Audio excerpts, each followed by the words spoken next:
ಧನುರ್ರಾಶಿ ಪ್ರೇಮಿಗಳಿಗೆ ಬಹಳ ಶುಭವಾದಂತಹ ದಿವಸ. ವಿದ್ಯಾರ್ಥಿಗಳು ತಮ್ಮ ಕಷ್ಟಗಳನ್ನು, ತಮಗಿರತಕ್ಕಂತಹ ಸಮಸ್ಯೆಗಳನ್ನು, ಏನಾದರೂ ವ್ಯತ್ಯಾಸಗಳಾಗಿದ್ದರೆ ಅದನ್ನು ಮನೆಯಲ್ಲಿ ಪೋಷಕರ ಹತ್ತಿರ, ತಂದೆ ತಾಯಿಗಳ ಹತ್ತಿರ, ಹಿರಿಯರ ಹತ್ತಿರ ಅಗತ್ಯವಾಗಿ ಹೇಳಿಕೊಳ್ಬೇಕು. ದೊಡ್ಡವರು ಏನೋ ಒಂದು ರೀತಿಯ ಪರಿಹಾರವನ್ನು, ಮಾರ್ಗದರ್ಶನವನ್ನು ನಿಮಗೆ ನೀಡ್ತಾರೆ, ನಿಮ್ಮ ರಕ್ಷಣೆಗಿರ್ತಾರೆ. ಇದೆಲ್ಲವನ್ನ ಗೌಪ್ಯವಾಗಿಟ್ಟುಕೊಂಡು ಏನೋ ದೊಡ್ಡ ಮಟ್ಟದ ತೊಂದರೆ ಆದ ನಂತರದಲ್ಲಿ ಅವತ್ತು ಹಾಗಾಗಿತ್ತು ಅಂತ ಹೇಳಿದರೆ ಅಷ್ಟೊತ್ತಿಗೆ ಸಮಯ ಕಳೆದು ಹೋಗಿರುತ್ತೆ. ಈ ಎಚ್ಚರಿಕೆ ಮಕ್ಕಳಲ್ಲಿ, ವಿದ್ಯಾರ್ಥಿಗಳಲ್ಲಿ ಇರಬೇಕಾದಂಥದ್ದು. ವೈದ್ಯಕೀಯ ವಿದ್ಯಾರ್ಥಿಗಳಿಗೆ ಹಿನ್ನಡೆಯಾಗ್ತಕ್ಕಂತಹ ಸಾಧ್ಯತೆ. ತಮ್ಮ ತಪ್ಪು ಮಾಹಿತಿಗಳಿಂದ ಅನರ್ಥಕ್ಕೆ ಅವಕಾಶವಾಗಿ ತೊಂದರೆಯಾಗತ್ತೆ. ಹಾಗಾಗಿ ಯಾವುದೇ ಮಾಹಿತಿಯನ್ನು ಪಡ್ಕೊಳ್ಬೇಕಾದ್ರೆ, ಕೊಡಬೇಕಾದ್ರೆ ಸರಿತಪ್ಪುಗಳ ಬಗ್ಗೆ ಸರಿಯಾದಂತಹ ತಿಳುವಳಿಕೆ ಇರಲಿ ಅನ್ನುವಂಥದ್ದು.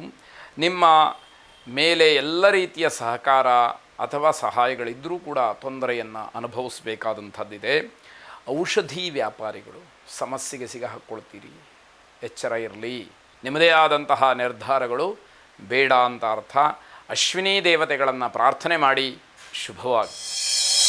ಮಕರ ರಾಶಿ ಮನೆಯಲ್ಲಿ ಆಕಸ್ಮಿಕವಾಗಿ ಅವಘಡ ಸಂಭವಿಸ್ಬೋದು. ನಿಮ್ಮ ಯೋಚನೆಯಲ್ಲಿರೋದಿಲ್ಲ, ಆಶ್ಚರ್ಯವಾಗತ್ತೆ. ಏನೇ ಪ್ರಯತ್ನ ಪಟ್ಟರೂ ಕೂಡ ಅವಘಡವನ್ನು ತಪ್ಪಿಸಲಿಕ್ಕೆ ಸಾಧ್ಯ ಆಗದೇ ಇರತಕ್ಕಂತಹ ಪರಿಸ್ಥಿತಿ. ಹೊಸ ವ್ಯವಹಾರಗಳನ್ನು ಕುರಿತು ಚರ್ಚೆ ಮಾಡ್ತಕ್ಕಂತಹ ಸಾಧ್ಯತೆಗಳಿದೆ. ಮಕ್ಕಳ ಸಲಹೆ ಮನೆಗೂ, ಹಿರಿಯರ ಸಲಹೆ ಮಕ್ಕಳಿಗೂ ಕೂಡ ಅನುಕೂಲವಾಗ್ತಕ್ಕಂಥದ್ದಿದೆ. ಹಾಗಾಗಿ ಮಕ್ಕಳ ಮಾತನ್ನು ಕೇಳಿದರೆ ತಪ್ಪೇನಿಲ್ಲ. ಒಳ್ಳೆಯದು ಯಾರು ಹೇಳಿದರೆ ಏನು, ಒಳ್ಳೆಯದಾಗತ್ತೆ ಅಂತ ಆದಾಗ ಎಲ್ಲರ ಮಾತು ಕೂಡ ಸತ್ಯ ಆಗಬಹುದು, ಒಳ್ಳೆಯದಾಗಬಹುದು. ಆ ಮಾರ್ಗದರ್ಶನ ಉತ್ತಮವಾಗಿ ಫಲವನ್ನು ಕೊಡಬಹುದು. ಈ ದಿಶೆಯಲ್ಲಿ ಯೋಚನೆಯನ್ನು ಮಾಡಬೇಕಾಗತ್ತೆ. ವಿದ್ಯೆ, ವಿವಾಹ ಇತ್ಯಾದಿ ವಿಚಾರದಲ್ಲಿ ಇದ್ದಂತಹ ಸಮಸ್ಯೆಗಳು ಕುಟುಂಬದಲ್ಲಿ ದೂರವಾಗುವಂತಹ ಸಾಧ್ಯತೆ. ಅದು ಎಷ್ಟರ ಮಟ್ಟಿಗೆ ಪ್ರಭಾವವನ್ನು ಬೀರಿತ್ತು ಅನ್ನುವಂಥದ್ದನ್ನು ಗಮನಿಸಬೇಕು. ಮನಸ್ಸನ್ನು ಶುದ್ಧ ಮಾಡಿಕೊಂಡ್ರೆ ಗೊಂದಲಗಳು ತನ್ನಿಂದ ತಾನೇ ತಿಳಿಯಾಗತ್ತೆ, ನಿವಾರಣೆಯಾಗತ್ತೆ ಅನ್ನುವಂಥದ್ದು. ತಂದೆ ಮಕ್ಕಳ ಸಂಬಂಧ ಚೆನ್ನಾಗಿರುವ ಹಾಗೆ ಪ್ರಯತ್ನವನ್ನು ಮಾಡಬೇಕು. ಪ್ರತ್ಯಂಗಿರಾ ದೇವಿಯನ್ನು ಪ್ರಾರ್ಥನೆ ಮಾಡಿ ಶುಭವಾಗಿ. ಕುಂಭರಾಶಿ ಆದಾಯದ ಹಿಂದೆ ಹೋಗಿ ಮರ್ಯಾದೆಗೆ ಅಂಜದೇ ಇರತಕ್ಕಂತಹ ದಿವಸ.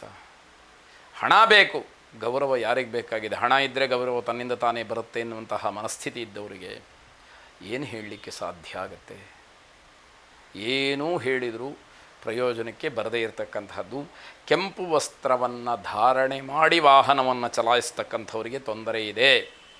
ಹಾಗಾಗಿ ಕೆಂಪು ವಸ್ತ್ರ ಧಾರಣೆ ಬೇಡ ಅಂತ ಅರ್ಥ. ಹೊಸ ಸಾಧನೆಯನ್ನು ಮಾಡೋದಕ್ಕೆ ಪ್ಲ್ಯಾನ್ ಮಾಡ್ತೀರಿ, ಆದರೆ ಕೈಗೂಡಬೇಕಲ್ಲ. ಸಾಧನೆಗೆ ಪ್ರಯತ್ನ ಮಾಡ್ತಕ್ಕಂಥದ್ದು ತಪ್ಪಲ್ಲ. ಯಾವ ಕ್ಷಣದಲ್ಲಿ ಹೇಗೆ ಪ್ರಯತ್ನ ಮಾಡ್ತಾ ಇದ್ದೀನಿ ಅನ್ನುವಂಥದ್ದು ಬಹಳ ಮುಖ್ಯವಾಗುತ್ತೆ. ದೈಹಿಕ ಮಾನಸಿಕ ಒತ್ತಡಗಳು ಶರೀರದಲ್ಲಿ ಸ್ವಾಸ್ಥ್ಯವನ್ನು ಕಳ್ಕೊಳ್ಳೋ ಹಾಗೆ ಮಾಡುತ್ತೆ. ಇದರ ಬಗ್ಗೆ ಸರಿಯಾಗಿ ಆಲೋಚನೆಯನ್ನು ಮಾಡಿ ಯಾವ ವಿಷಯ ನಿಮಗೆ ಬೇಕು ಅದನ್ನು ಇಟ್ಟುಕೊಡಿ, ಬೇಡದೇ ಇರತಕ್ಕಂಥದ್ದನ್ನು ತೆಗೆದುಹಾಕಿ. ಯಾವ ಕೆಲಸವನ್ನು ಮಾಡೋದರಿಂದ ನಿಮಗೆ ಅನುಕೂಲವಾಗುತ್ತೆ, ಸಮಾಜಕ್ಕೆ ಒಳ್ಳೆಯ ಸಂದೇಶ ಹೋಗುತ್ತೆ, ಆ ಕೆಲಸವನ್ನು ಮಾಡಿ. ವೃಥಾ ಶ್ರಮ ಪಡ್ತಕ್ಕಂಥದ್ರಲ್ಲಿ ಯಾವ ಅರ್ಥವೂ ಕೂಡ ಇಲ್ಲದೇ ಇರತಕ್ಕಂಥದ್ದು. ಮಕ್ಕಳ ಯಶಸ್ಸಿನ ಬಗ್ಗೆ ಯೋಚನೆಯನ್ನು ಮಾಡ್ತೀರಿ. ಮೃತ್ಯುಂಜಯನನ್ನು ವಿಶೇಷವಾಗಿ ಪ್ರಾರ್ಥನೆ ಮಾಡಿ, ಮೃತ್ಯುಂಜಯನಿಗೆ, ಈಶ್ವರನಿಗೆ ಬಿಲ್ವಪತ್ರೆಯನ್ನು ಸಮರ್ಪಣೆ ಮಾಡಿ ಶುಭವಾಗಿ. ಕೊನೆಯದಾಗಿ ಮೀನರಾಶಿ ಪ್ರೇಮಿಗಳಲ್ಲಿ ಪರಸ್ಪರ ಕಾದಾಟವಾಗ್ತಕ್ಕಂಥದ್ದು, ಹೊಂದಾಣಿಕೆ ಇರುವುದಿಲ್ಲ. ಒಬ್ಬರ ಮಾತು ಒಬ್ಬರಿಗೆ ಸರಿ ಅಂತ ಹೇಳಿ ಅನಿಸೋದಿಲ್ಲ. ಅಷ್ಟು ತಾಳ್ಮೆ, ವ್ಯವಧಾನಗಳು ಇರೋದಿಲ್ಲ, ಸಮಾಧಾನ ಇರೋದಿಲ್ಲ.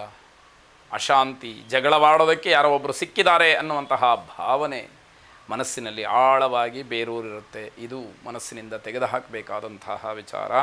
ಮಾನಸಿಕವಾದಂತಹ ಬೇಸರದಿಂದ ಎಲ್ಲ ಕೆಲಸಗಳು ಹಾಳಾಗ್ತಕ್ಕಂಥದ್ದು. ಹೊಸ ರುಚಿಯಿಂದ ಶರೀರಕ್ಕೆ ತೊಂದರೆಯಾಗ್ತಕ್ಕಂಥದ್ದು. ಅಪಶಕುನದಿಂದ ತೊಂದರೆಯನ್ನು ಅನುಭವಿಸ್ತೀರಿ. ಬೆಳಗ್ಗೆ ಎದ್ದಾಗಲೇ ಎಲ್ಲೋ ಹೊರಡುವಾಗಲೇ ಏನೋ ಅಪಶಕನವಾಗತ್ತೆ. ಆದರೂ ಅದನ್ನು ಮೀರಿ, ಅದನ್ನು ದಾಟಿ ಹುಚ್ಚು ಧೈರ್ಯದಿಂದ ನಿಮ್ಮ ಕೆಲಸಕ್ಕೆ ನೀವು ಮುಂದೆ ಹೋಗ್ತೀರಿ. ಅಲ್ಲಿ ತೊಂದರೆಗಳನ್ನು ಅನುಭವಿಸ್ತೀರಿ. ಆಹಾರದ ಬಗ್ಗೆ ಹೆಚ್ಚು ಗಮನ ಕೊಡಿ. ಕೆಲಸದಲ್ಲಿ ಬೇಜವಾಬ್ದಾರಿತನವೂ ಬೇಡ, ನಾಯಕತ್ವವೂ ಬೇಡ.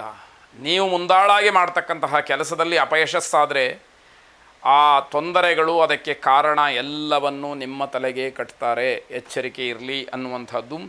ಪ್ರಯಾಣವನ್ನು ಮಾಡ್ತಕ್ಕಂಥದ್ದನ್ನು ಮುಂದಕ್ಕೆ ಹಾಕಿ ಕುಲದೇವತಾ ಪ್ರಾರ್ಥನೆಯನ್ನು ಮಾಡಿ ಕುಲದೇವರಿಗೆ ದೀಪದ ಒಂದು ಸೇವೆಯನ್ನು ಸಲ್ಲಿಸಿ, ಅನುಕೂಲ ಇದ್ದರೆ ತುಪ್ಪದ ದೀಪವನ್ನು ಹಚ್ಚಿ ಶುಭವಾಗಿ.